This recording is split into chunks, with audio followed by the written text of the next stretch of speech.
In this daily drop, I'm going to be talking about the lighting I'm bringing with me on my trip. So let's go. All right, everybody. I am going to be doing back-to-back-to-back episodes here, the last 3 from the barn for quite a while. And in this one, I want to talk a little bit about lighting. I've already mentioned the Zhiyun X100, the RGB version, has plus minus green. It's a 100-watt cob light or chip on board. It has an attachable battery here. And this is going to be the only light that I'm going to be bringing with me on the trip. Everything else is going to be natural light. And that's the decision I've made. I think I'm going to have plenty of light from this unit, and it's going to give me exactly what I need overall. I'm pretty impressed with this light, and I have to say that for a few $100s for something that can pack this flat, it's pretty remarkable in terms of what it can do. And this thing gets pretty bright overall. Color tunable, and it's going to allow me to do what I need to do. I do want to bring a modifier, and I will be bringing a modifier, which I'll talk about in 1 second. But I'm also just going to bring a little clamp to this C-Star attachment from iFootage, and I have the plate on the bottom of the light. This way, if I need to clamp the light somewhere, I can do so easily. And I can also take this right here, the receiving plate, and I can put it on this portable tripod that I'll primarily be using for my iPhone as my main camera system. So this is pretty much it. I mean, there's some other stuff, but it's little stuff, except for what's inside of this bag, which is a 4x4 piece of magic cloth, which I can tie up somewhere. It has elastic.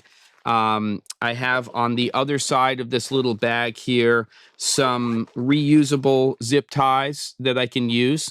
And I also have a couple of small A-clamps. So if I need to clamp the 4x4 to something, I can do that. Now, why magic cloth? Well, for me personally, while beadboard or compressed styrofoam is my probably favorite modifier to bounce off of, you can absolutely bounce off of magic cloth. You can also push through it because it's not 100% opaque. When you push through it, it tends to bloom the light, and it creates a very nice, if you fill the whole thing, a very nice soft light. Muslin is nice as well, but depending on the weight of the muslin, if you're pushing through it, you can get a little bit of a spottiness, whereas magic cloth, again, tends to bloom.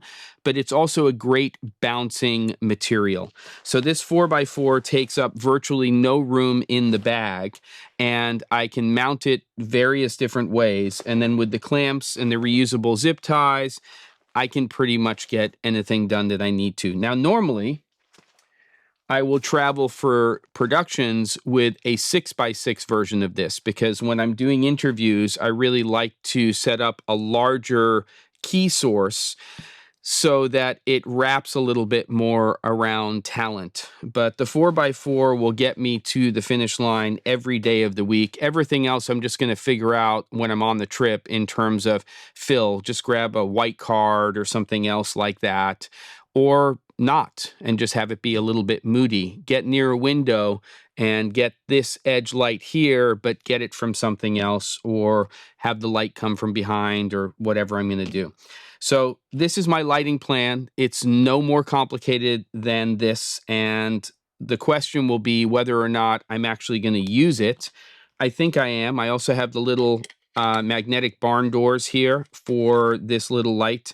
And I think this will do everything that I need it to do. It will go obviously into, or at least the battery will, into my carry-on luggage. And that's what I got. Don't forget to, and I'll see you on the next episode of The Daily Drop.